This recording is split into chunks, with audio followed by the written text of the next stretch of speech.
So we were doing chapter number 3 and exercise 3.1 with examples with basics we have already covered. Okay, तो अब हम exercise 3.2 की तरफ बढ़ रहे हैं and before that अभी हमने जो हमारा previous topic था उसमें हमने क्या सीखा था कि हम angles को रेडियन में या रेडियन एंगल को डिग्री मेजर्स में कन्वर्ट कर रहे थे. ठीक है, तो अभी तक हमारा यही कन्वर्जन चल रहा था.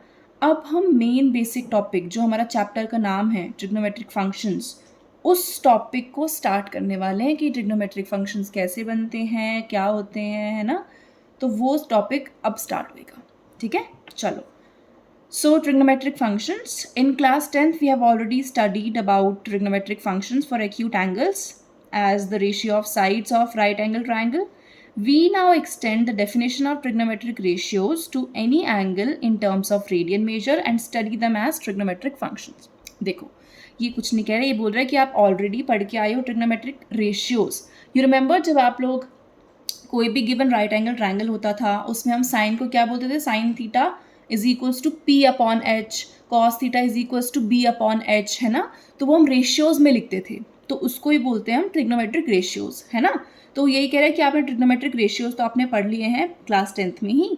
अब हम इस डेफिनेशन को यानी कि जो रेशियोज हैं इसको हम एंगल्स और उस सब की फॉर्म में करके रेडियन मेजर वगैरह लेके अब हम इनको ट्रिग्नोमेट्रिक फंक्शंस के तरीके से पढ़ेंगे. ठीक है, तो अभी थोड़ा सा थ्योरी चलेगी, मतलब कि चीज़ें कहाँ से आ रही हैं, कैसे हो रहा है ना, तो थोड़ा सा लिंक करना पहले. ओके, क्या कह रहा है, consider a unit circle with centre at origin. Okay, तो कोई सर्कल कंसिडर करना है with unit radius. Unit circle का क्या मतलब होता है, it has radius 1. Okay, let P A B coordinates हैं, be any point on the circle with angle A O P is equals to x radians. Okay, diagram में देखते चलो साथ साथ. कोई पी पॉइंट है, उसके कोऑर्डिनेट्स ए बी हैं, तो यानी कि ये डिस्टेंस ए होगी, ये डिस्टेंस बी होगी, और इसका जो एंगल बोल रहा है कितना बोल रहा है, ए ओ पी, ये एंगल कितना है, एक्स रेडियंस. ठीक है जी. ओके, अब अगर एक्स रेडियंस है यानी कि जो लेंथ ऑफ आर्क, कौन सी आर्क, ये ए पी आर्क, तो ये कितनी होगी, एक्स. इसकी लेंथ ऑफ आर्क कितनी होगी, एक्स, क्योंकि हमने जो प्रीवियस टॉपिक था उसमें जो रेडियन की डेफिनेशन थी तो उससे क्या पढ़ा था कि अगर ये 1 रेडियन है तो ये कितनी होगी, लेंथ ऑफ आर्क 1 यूनिट, है ना. तो अगर ये एंगल एक्स है तो ये कितनी उसकी लेंथ की बनेगी, आर्क एक्स. ओके, यही लिखा है. We define cos x is equals to a and sine x is equals to b. अब ये डायरेक्टली कैसे लिख दिया, डायरेक्टली कुछ भी नहीं है. देखो, आपने साइन एक्स कैसे पढ़ा था, यानी कि साइन थीटा ट्रिग्नोमेट्रिक रेशियोज की फॉर्म में अगर मैं आपसे पूछूं तो आपने क्या पढ़ा था, पी अपॉन एच, राइट. तो इस ट्राइंगल, ये देखो, ये एक राइट एंगल ट्राइंगल बन रहा है, कौन सा, ओ पी एम या ओ एम पी, है ना. ये जो ट्राइंगल ओ एम पी है वो एक राइट एंगल ट्राइंगल है.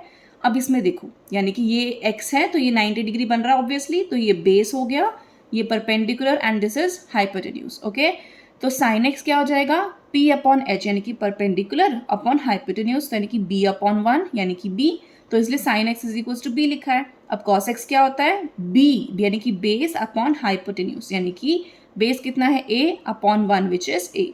तो यहाँ से आया ये, क्लियर. ओके, तो यानी कि कॉस एक्स आया ए एंड साइन एक्स आया b. Okay, now it is a right angle triangle, तो इसमें हम पाइथागोरस थ्योरम लगा सकते हैं. तो पाइथागोरम से A square plus B square is equals to 1 square क्या होता है, base square plus perpendicular square is equals to hypotenuse का स्क्वायर.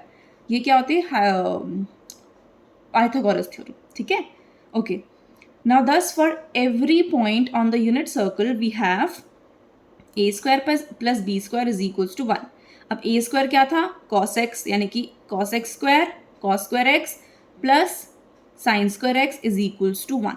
ये रिलेशन आ गया. ये एक छोटा सा या फिर आप कह लो proof, it is a proof of this identity.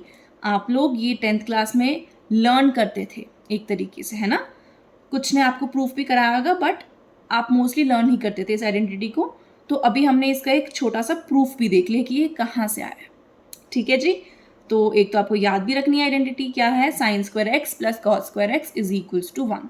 Okay, now अब क्या कह रहा है, since 1 complete revolution subtends an angle of 2 pi radian. ये हमने पहले भी इसी एक्सरसाइज लास्ट प्रीवियस एक्सरसाइज में पढ़ा है 3.1 में, कि एक जब कंप्लीट रिवोल्यूशन या एक कंप्लीट राउंड कंप्लीट होएगा तो वो पूरा कितना एंगल सबटेंड करेगा, it will make 2 pi radiance angle, या फिर हम 360 डिग्रीज भी बोल सकते हैं, ठीक है। Okay, at the centre of circle obviously. Okay, तो यहाँ से जो एंगल ए ओ बी आया वो कितना है π/2, यानी कि ए ओ बी, यानी कि ये पूरा एंगल यहाँ से ये पूरा कितना है π/2। ए ओ सी ये पूरा स्ट्रेट लाइन वैसे भी ना 180 डिग्री यानी कि पाई, एंड ए ओ डी यहाँ से यहाँ तक का इट इज 3π/2, ठीक है जी। और अब कोई बोले कि यहाँ तक का पूरा ये तो 2 पाई रेडियंस ही है ना, क्योंकि सर्कल कंप्लीट हो गया, राउंड पूरा कंप्लीट हो गया। Okay, now all angles which are integral multiples of π/2 are called quadrantal angles. ये छोटी सी डेफिनेशन है। क्वाड्रेंटल एंगल्स किनको बोलते हैं? All angles which are an integral multiple of π/2, यानी कि π/2 के जितने भी इंटीजर मल्टीपल्स होंगे, है ना, इंटीजर कोई भी अगर हम मल्टीप्लाई कर दे π/2 से, तो वो सारे एंगल्स क्या बनेंगे? Quadrantal angles. क्लियर है? अब देखो, जैसे कि ये सारे जो एंगल्स हैं ना आपके π/2 हो गया, या अगर मैं यहाँ पे π/2 के साथ, अगर मैं इस π/2 के साथ अगर मैं 1 मल्टीप्लाई करूँगी तो π/2 होएगा। अगर मैं इसके साथ 2 मल्टीप्लाई करूँगी ना, 2 इज एन इंटीजर, तो मैं मल्टीप्लाई करूँगी तो क्या बनेगा? 2 से 2 कैंसिल, इट इज पाई। तो यानी कि पाई भी एक क्वाड्रेंटल एंगल हो गया। देन अगर मैं 3 मल्टीप्लाई करूँगी तो it will be 3π/2 which is also an quadrantal angle, ठीक है। क्वाड्रेंटल एंगल की डेफिनेशन क्या हुई? All angles which are integral multiples of π/2। इसमें नेगेटिव वाले भी आप ले सकते हो, क्योंकि इंटीजर्स तो पॉजिटिव नेगेटिव जीरो सारे होते हैं ना, तो आप सारे ले सकते हो, ठीक है। Now the coordinates of the points a b c d are this. कैसे? ये तो आपको बेसिक पता है कोऑर्डिनेट ज्योमेट्री। क्या? इसका अगर यहाँ पे कोई पॉइंट है, ये पूरा 1 है, तो एक्स एक्सिस पे पॉइंट है तो 1,0, यहाँ पर है it will be 0,1, here x will be negative so -1,0, and यहाँ पे वाई नेगेटिव तो डी हो जाएगा 0,-1। Okay, then so for quadrantal angles, अब हम ना जो क्वाड्रेंटल एंगल्स हैं उन पे हम साइन और कॉस की वैल्यूज निकालते हैं, ठीक है। तो क्या क्या बताया है यहाँ पे? आप इंटीजर वैल्यूज कोई भी ले सकते हो। तो फॉर एग्जांपल मैंने 0 से स्टार्ट किया, तो 0 से मल्टीप्लाई करेंगे तो 0 होएगा, यानी कि पहले एंगल 0 लेंगे दोनों में। देन हम 1 लेंगे तो π/2, 2 लेंगे तो पाई, 3 लेंगे तो 3π/2 एंड 4 लेंगे तो 2 पाई, ठीक है। तो मैं ये वैल्यूज की बार हम वैल्यूज मतलब इनके कॉस और साइन की वैल्यूज निकालेंगे एंगल्स पे। ओके, सो कॉस 0 क्या होता है? 1। साइन 0 क्या होता है? 0। ये कुछ वैल्यूज तो आप ऑलरेडी पढ़ के आए हो, है ना, आप जो टेबल बनाते थे, लर्न करते थे, अभी वो टेबल भी आएगी आगे, ठीक है। Okay, so cos π/2 is 0 and sine π/2 is 1। याद करो, साइन की वैल्यू 0 से 1 तक जाती थी, 90 तक की बात कर रहे हैं, जितना पढ़ के आए हैं पहले अभी तक, है ना। तो और कॉस की वैल्यू ऑपोजिट, यानी कि 1 से 0 तक जाती थी, ठीक। ओके, अब देखो कॉस पाई की वैल्यू -1, साइन पाई की वैल्यू 0। कॉस 3π/2 इसको हम 270 भी बोलते हैं। Cos of 270 degree is equals to 0 and sine 3π/2 is equals to -1। Now cos 2π is 1 and sine 2π is 0। Okay, आगे चलो। Now if we take one complete revolution from point P। अच्छा okay, मैं आपको एक चीज़ और बता देती हूँ, इसमें जो ये वैल्यूज़ आई हैं, है ना, बाद वाले एंगल्स की, तो वो हम कैसे निकाल रहे हैं थोड़ा सा समझ लेते हैं आराम से। देखो, जो ये कोऑर्डिनेट्स वाले पॉइंट हैं, है ना, फॉर एग्जांपल यहाँ पर जो P पॉइंट है A, B, तो इसमें मैंने आपको बोला कि जो A होता है वो क्या है? cos x एंड B क्या है? sin x। तो ये हर कोऑर्डिनेट के लिए आराम से समझना, हर कोऑर्डिनेट के लिए ये वाला A क्या होगा? A will be cos, A क्या है? cos x and B is sin x। तो यानी कि 1,0 के लिए 1,0, तो इस पे देखो एंगल कितना बन रहा है 1,0 पे? एंगल विल बी 0 डिग्रीज, है ना। तो यानी कि cos x यानी कि cos 0 पे इसकी वैल्यू 1 होगी और sin 0 की वैल्यू 0 होगी। कैसे? क्योंकि cos x इज A, यहाँ पे A और B ये है ना, A ये है और B ये है, और एंगल कितना होगा? एंगल होगा जितना 10 पॉइंट कितना बना रहा है एक्स एक्सिस के साथ, it is making 0 degree angle, ठीक है। तो यानी कि cos 0 डिग्री क्या होएगा? 1 एंड sin 0 डिग्री क्या होएगा? 0। ये थोड़ा बहुत इन डेप्थ बता रही हूँ, पर आराम से समझ लो, आ जाएगा समझ में। ओके, नेक्स्ट के लिए चेक करते हैं। अब देखो 0,1, ठीक है, 0,1 यानी कि ये है A की वैल्यू, ये है B की वैल्यू। तो यानी कि ए और बी 0 एंड 1 आ गया। अब यहाँ पे एंगल कौन सा होगा, ये तो है cos of this, cos of what, which angle, तो 0,1 पॉइंट आप पुट करो तो आप 0,1 यहाँ पे आ रहा है। इस पॉइंट यानी कि ये पूरा, ये कितना एंगल बन रहा है, 90 डिग्री एंगल, 90 डिग्री बन रहा है। तो यानी कि cos of 90 degree is equals to 0 and sine of 90 degree is equals to 1। ठीक है, आगे देखो। और अब देखो -1,0 है, लेट्स कम हियर, -1,0 यहाँ पे -1,0, तो ये पूरा एंगल कितना बनेगा, 180 डिग्रीज। ठीक है, तो यानी कि पाई इज 180 डिग्री। ओके, तो यानी कि कॉस ऑफ 180 की वैल्यू तो -1 आएगी और साइन ऑफ 180 की वैल्यू 0 आएगी। ठीक है, अब थोड़ा सा रिलेट हो रहा है यहाँ से कि जो हमने ए को हमने cos x बोल रहे थे, बी को हम sin x बोल रहे थे। ए बी क्या थे, कोऑर्डिनेट्स थे पॉइंट के, किसी भी पॉइंट के, है ना, और x क्या था, वो एंगल जो पॉइंट बना रहा था विद x एक्सिस। ठीक है, और देखो अब क्या है, 0, -1, 0, -1 इज हियर, तो यहाँ से यहाँ तक विच इज 3π/2 यानी कि 270 डिग्रीज एंगल बनेगा। तो क्या होएगा, फर्स्ट वाला तो दिखाता है कॉस की वैल्यू, यानी कि cos of 3π/2 is 0 and sine of 3π/2 is -1। Correct. अब देखो कॉस 2π, अब देखो मैंने आपको चीज़ बताई थी कि 0 डिग्री और 2π बोथ आर सेम, यानी कि इसको हम 0 डिग्री बोल सकते हैं, फिर घुमा के आएगा तब ये 2π बन जाएगा नेक्स्ट टाइम, है ना। तो ये 2π हो गया, 4π हो गया, तो इसका भी वैल्यू आपकी सेम रहेगी एज 0 डिग्री। यहाँ पे 1 आया था ना और यहाँ पे 0, तो सेम ही रहेंगी वैल्यूज। ठीक है, तो अब हमें समझ में भी आ गया कि ये वाला कैसे बनाया। अभी तक हमने सिर्फ π/2 यानी कि हम 2 वैल्यूज ही आती थी हमें, अब हमने आगे वाली भी थोड़ा सा निकालना देख लिया है, साइन कॉस की एटलीस्ट। ठीक है, चलो अब क्या कह रहे हैं, now if we take one complete revolution from point p, we again come back to the same point p. Obviously ये कह रहा है कि अगर मैं यहाँ से स्टार्ट करती हूँ और पूरा एक चक्कर ला के पी पे आ जाती हूँ, मैं पी पॉइंट पे ही आ जाऊँगी दोबारा से एक कंप्लीट रिवोल्यूशन के बाद, यानी कि कंप्लीट 360 डिग्रीज एंगल या फिर कह लो 2π रेडियंस कवर करने के बाद I will reach the same point P. Correct. Thus we also observe that if x increases or decreases by an integral multiple of 2π, then the values of sine and cosine functions do not change. इसका क्या मतलब है? This is a very very important line. ये कह रहा है कि अगर मैं x की वैल्यू इंक्रीज कर दूं या डिक्रीज कर दूं by an integral multiple of 2π, 2π का इंटीग्रल मल्टीपल का क्या मतलब हुआ? देखो ये वर्ड आपका कहीं आगे भी बहुत जगह आएगा। तो इंटीग्रल मल्टीपल ऑफ किसी भी एंगल का क्या मतलब होता है कि उसमें इंटीजर वैल्यूज कोई भी आप मल्टीप्लाई करो। वन, देखो इंटीजर कौन कौन से होते हैं, सारे नेगेटिव के नंबर्स, 0 भी होता है और पॉजिटिव नंबर्स भी सारे होते हैं। करेक्ट। तो यानी कि अगर मैं 2π के साथ 0 मल्टीप्लाई करूँ या -1, -2, -800 कुछ भी, या प्लस पॉजिटिव में क्या मल्टीप्लाई करूँ, 1 मल्टीप्लाई करूँ, 8 मल्टीप्लाई करूँ, 90, कुछ भी आप मल्टीप्लाई कर सकते हो। ठीक है, एनी इंटीजर वैल्यूज। तो ये कह रहा है कि जो आपकी वैल्यूज हुई ना साइन और कोसाइन की, वो चेंज नहीं होंगी। इसको अगर मैं मैथमेटिकली लिखूं तो मैं इसको ऐसे लिखूंगी, cos of 2nπ plus x is equals to cos x। 2nπ मतलब अगर हम बोलते हैं ना इंटीग्रल मल्टीपल ऑफ 2π, यानी कि 2π के साथ n मल्टीप्लाई कर दो। n क्या है, कोई भी इंटीजर, तो उसको मैं 2nπ भी बोल सकती हूँ, है ना। तो cos of 2nπ plus x is equals to cos x, यानी कि जो इस इंटीजर वैल्यू ऑफ जो 2π की इंटीजर वैल्यू आई है ना, इसको मैं अल्टीमेटली 0 कंसिडर कर सकती हूँ, क्योंकि मैंने एक चीज़ यहाँ पे भी देखी थी कि 0 और 2π पे वैल्यू सेम आ रही हैं for sine and cos both. Correct.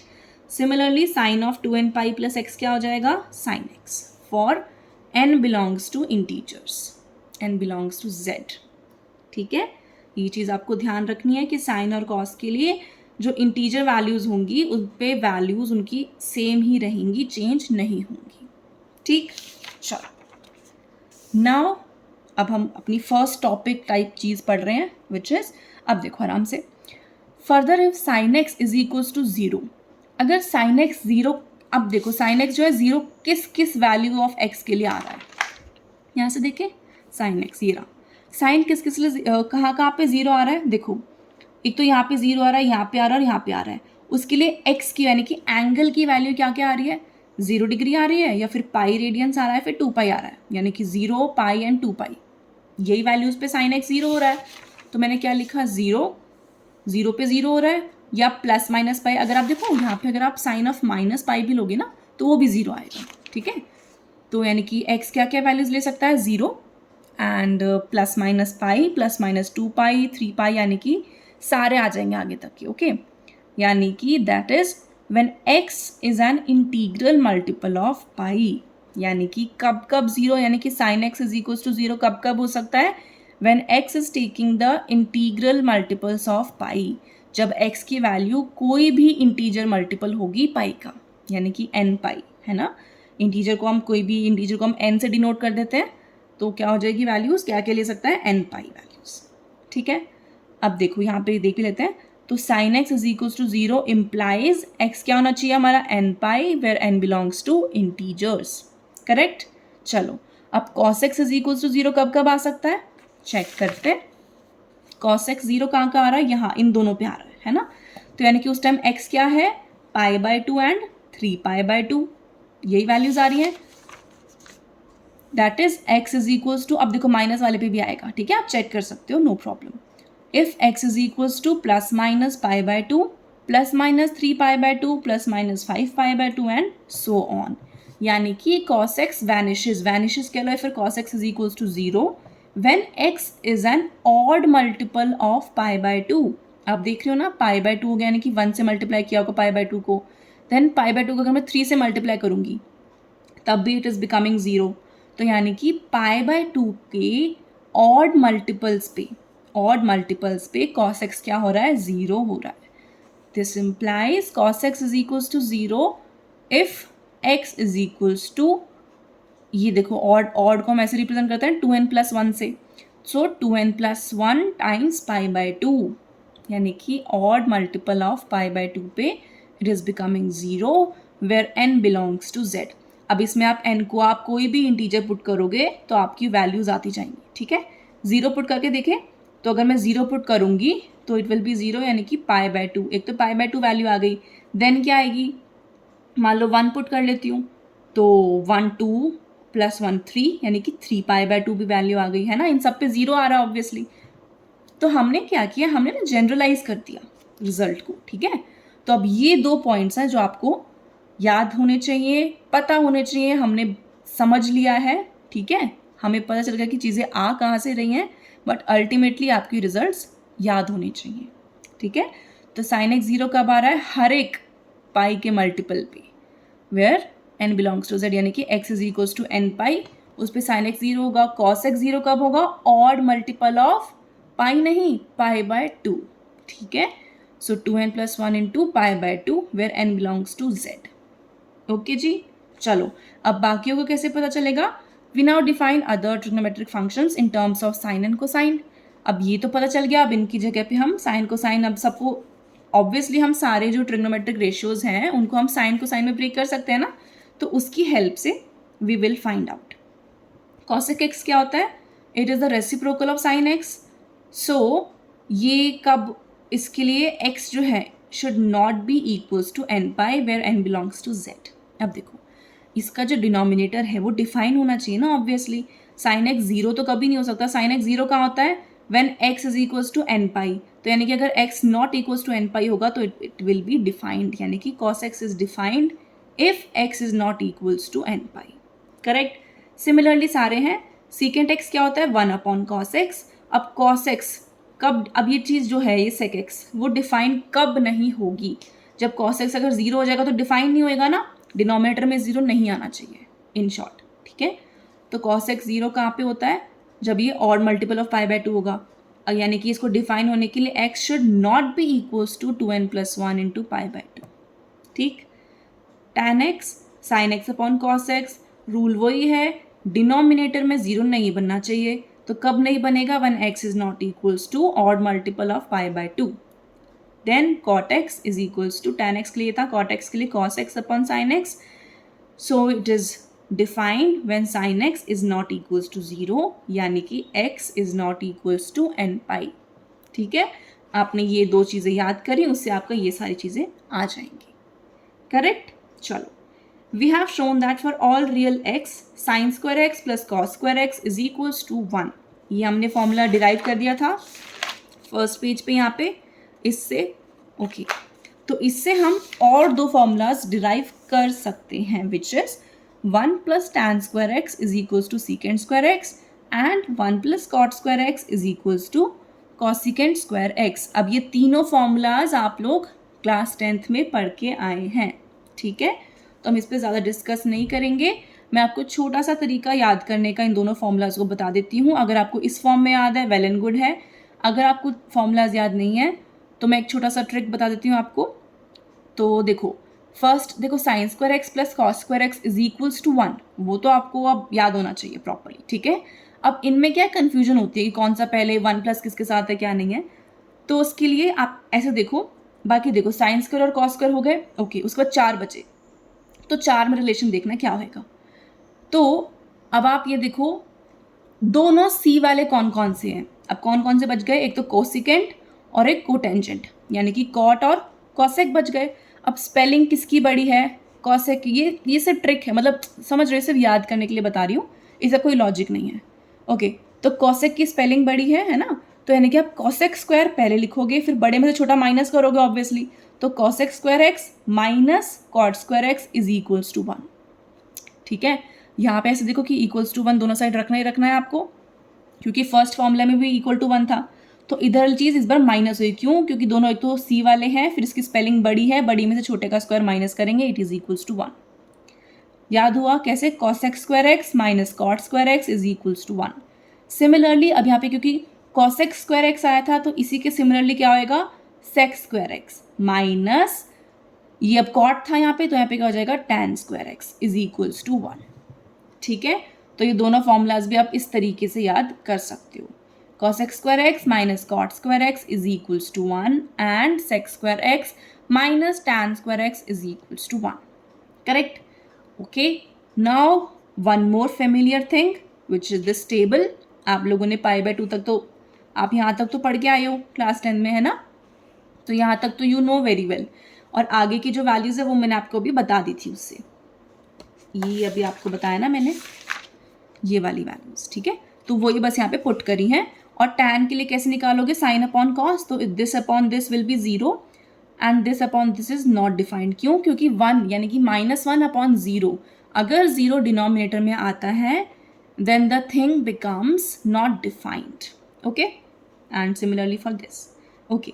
The values of cosec x and secant x and cotangent x are the reciprocal values of sin x, cos x and tan x, this also you know very well, ठीक है। Now we will move to the second important topic, okay, which is sign of trigonometric functions, कि trigonometric functions जो हैं वो कहाँ कहाँ पे positive sign लेंगे, नेगेटिव साइन लेंगे, ओके। चलिए, so let P a comma b be a point on unit circle with center at origin such that angle AOP is equal to x। Same diagram है अभी तक, तो ये x angle हो गया, ये 1 यूनिट का रेडियस है, सर्कल है, and this is point PAB, यानी कि ये आपकी आर्क भी x लेंथ की होगी। If angle AOQ is equals to -x, okay. मैंने आपको ना जब हम फर्स्ट एक्सरसाइज का बेसिक्स पढ़ रहे थे, then I have told you कि पॉजिटिव एंगल और नेगेटिव एंगल क्या होता है ना। अगर तो आप एंटी क्लॉकवाइज डायरेक्शन में मेजर कर रहे हो angle, then it will be positive, यानी कि ये तो हो जाएगा x प्लस का। अगर मैं इधर क्लॉकवाइज डायरेक्शन में मेजर कर रही हूँ एंगल को, then it will be in negative, ठीक है, यानी कि ये जो एंगल होगा वो होगा -x, क्लियर है, ओके। बट ये जो लेंथ ऑफ आर्क होगी ना, ये वाली AQ लेंथ, ये लेंथ तो x ही होगी, अब इसको -x मत लिख देना, ठीक है, क्योंकि length is always positive, correct. चलो एंगल नेगेटिव होएगा बस।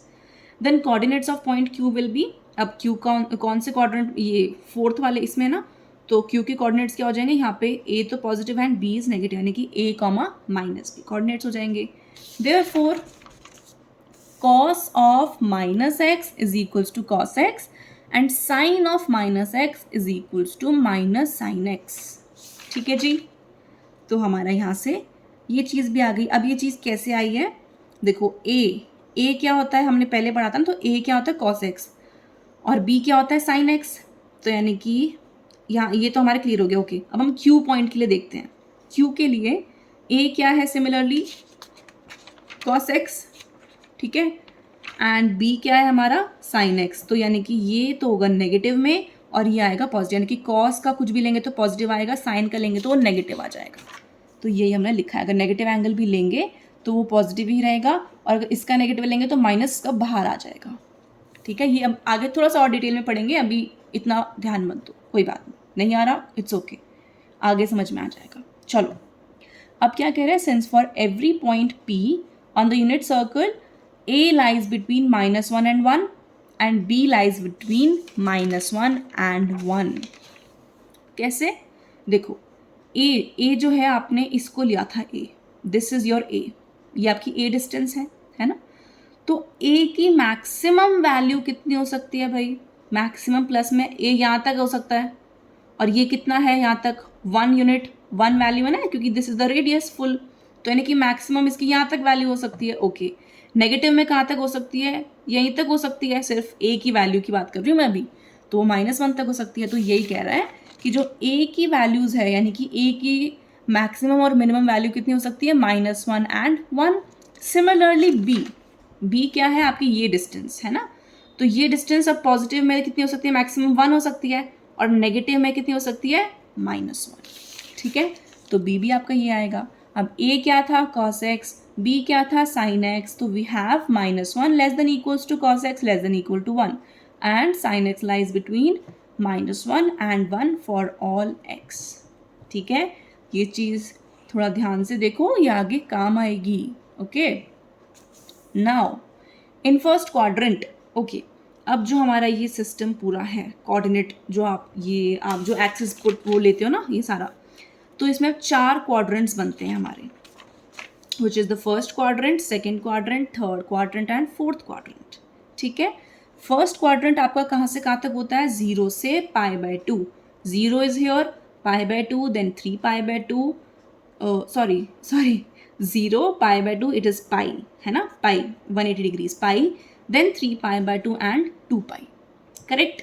ओके, तो फर्स्ट क्वाड्रेंट कहाँ से कहाँ तक है, 0 से π/2, यानी कि this is your first quadrant. Here A and B are both positive. A और B क्या है आपके कोऑर्डिनेट्स ऑब्वियसली, है ना, तो यहाँ देखो x की वैल्यू भी पॉजिटिव होगी और y की वैल्यू भी पॉजिटिव होगी, ये लिखा हुआ है इसने। अब देखो in second quadrant is this much, this one, so इसकी ये कहाँ से कहाँ तक है, π/2 से पाई तक, तो π/2 is this one and pi is this, यानी कि ये वाला सेकेंड क्वाड्रेंट हो गया। इसमें कह रहा है A is negative and B is positive. A क्या है, देखो x की वैल्यू तो क्या होगी यहाँ पे negative and y will be positive, तो ठीक है, A is negative, B positive. Third quadrant में it is between pi and 3π/2, यानी कि pi is here, 3π/2, this is third quadrant. यहाँ पे A भी नेगेटिव है एंड B भी नेगेटिव है, correct. Then fourth quadrant is from 3π/2 से लेके 2π तक, यहाँ पे A तो पॉजिटिव है बट B इज नेगेटिव, ये चीज़ लिखी है। ठीक है जी, तो अभी पहले हमें पता चल गया कि भाई क्वाड्रेंट कौन से हैं, कहाँ से कहाँ तक के हैं। ठीक है, अब इसमें जो मेन चीज़ आपको काम आने वाली है विच इज़ दिस, कि आपको ये पता करना है कि कौन से क्वाड्रेंट में कौन सा ट्रिग्नोमेट्रिक फंक्शन पॉजिटिव होगा और कौन सा नेगेटिव होगा। ठीक है, तो उसके लिए वी हैव अ ट्रिक, या आप एक बेसिक कुछ भी कह लो याद करने के लिए, विच इज़, या तो आप ऐसे याद रखो all school to college, all school to college, या फिर add sugar to coffee, add sugar to coffee. इसका क्या, ये क्यों, क्या मतलब हुआ, देखो all school to college, AST and C, ये AST क्या है, देखो इसका मतलब है फर्स्ट क्वाड्रेंट में क्या है, ऑल A, यानी कि all positive, all the trigonometric functions are positive in first quadrant. Next क्या बोलता है, स्कूल, तो S यानी कि साइन x, यानी कि इसमें साइन x और उसका रेसिप्रोकल कौन, कोसिकेंट x, दोनों पॉजिटिव। इसके अलावा जो 4 बच गए वो चारों negative in second quadrant. Then come to this, it is 2, तो 2 for T tan x, tan x का रेसिप्रोकल इज cot x, तो यानी कि tan x और कॉर्टेक्स के अलावा ये दोनों सिर्फ पॉजिटिव होंगे, इनके अलावा सारे नेगेटिव होंगे। ठीक है जी। Then fourth quadrant college, college means C cos x, and cos x का रेसिप्रोकल इज सीकेंट एक्स, तो यानी कि कॉस एक्स और सीकेंट एक्स पॉजिटिव होंगे और उन दोनों के अलावा चारों जो हमें बच गए दोज विल बी नेगेटिव। समझ में आया? आराम से देखो, फर्स्ट क्वाड्रेंट में सारे पॉजिटिव होंगे, सेकेंड क्वाड्रेंट में सिर्फ साइन पॉजिटिव होगा और इसका रेसिप्रोकल, थर्ड वाले में सिर्फ टैन पॉजिटिव होगा and it's reciprocal, fourth quadrant में सिर्फ कॉस पॉजिटिव होगा और उसका रेसिप्रोकल, अदरवाइज जो इनके अलावा रह गए हर क्वाड्रेंट में वो क्या होंगे? नेगेटिव होंगे। ठीक है, तो एक छोटी सी टेबल भी बना रखी है, आप अगर देखना चाहो तो मैं आपको एक बार बता देती हूँ कैसे कैसे वैल्यूज आई है। अदरवाइज ये टेबल याद कुछ नहीं करनी है, आपको सिर्फ ये रूल पता होना चाहिए कौन सा कहाँ पे पॉजिटिव होगा, ये आप ऑटोमेटिकली खुद से निकाल सकते हो, कुछ भी टेबल याद करने की ज़रूरत नहीं है। ओके जी, तो मैंने क्या बोला, फर्स्ट क्वाड्रेंट में क्या था? ऑल, ऑल यानी कि पॉजिटिव, तो सारे पॉजिटिव दिख रहे हैं, कोई दिक्कत नहीं है। सेकेंड क्वाड्रेंट, सेकेंड में क्या बोला था? साइन एक्स और कोसिकेंट एक्स पॉजिटिव होंगे और बाकी सारे नेगेटिव होंगे, तो यानी कि साइन एक्स और कोसिकेंट एक्स को छोड़ के सब नेगेटिव है ना, और सिर्फ ये दोनों पॉजिटिव हैं। करेक्ट। थर्ड क्वाड्रेंट क्या था? 2, यानी कि टैन एक्स और कॉट एक्स, ये दोनों तो होंगे पॉजिटिव, बाकी सब नेगेटिव, तो टैन एक्स और कॉट एक्स पॉजिटिव है, बाकी सब नेगेटिव। ठीक है। देन द लास्ट क्वाड्रेंट, इसमें कॉस एक्स और सीकेंट एक्स पॉजिटिव होंगे और बाकी सब नेगेटिव होंगे, so cos x and secant x positive, बाकी सब नेगेटिव। ठीक है, तो ये टेबल भी मैंने आपको एक्सप्लेन कर दी है। अब जो डोमेन, रेंज और ग्राफ वाला जो टॉपिक है, this we will do in the next video. Till then आराम से टॉपिक्स रिवाइज करो, ये सारी चीज़ें देखो फिर से कि क्या कह रहा है, साइन कब कैसा होगा, वैल्यूज़ कैसे ली हमने, आइडेंटिटीज़ देखी, मेन पहले अभी तक ये वाला आया है मेन जो आपको आगे काम आएगा क्वेश्चंस में। ठीक है, तो दिस यू मस्ट नो कि किस पे वैल्यूज़ ऐसी और ऐसा क्यों हो रहा है, ये इसके लिए आपको बता दिया था पूरा मैंने। ठीक है, आइडेंटिटी का प्रूफ भी करा दिया था इस वाले का, सारी चीज़ें है ना, तो आराम से देखो, ये भी इंपॉर्टेंट चीज़ है। ठीक है, कि वैल्यूज़ किसी भी 2 पाई के इंटीग्रल मल्टीपल पे चेंज नहीं होगी, it will be as it is. ठीक है, सो टिल देन करते रहो, पढ़ो इसको सारा, and next we will do domain and range in the next video.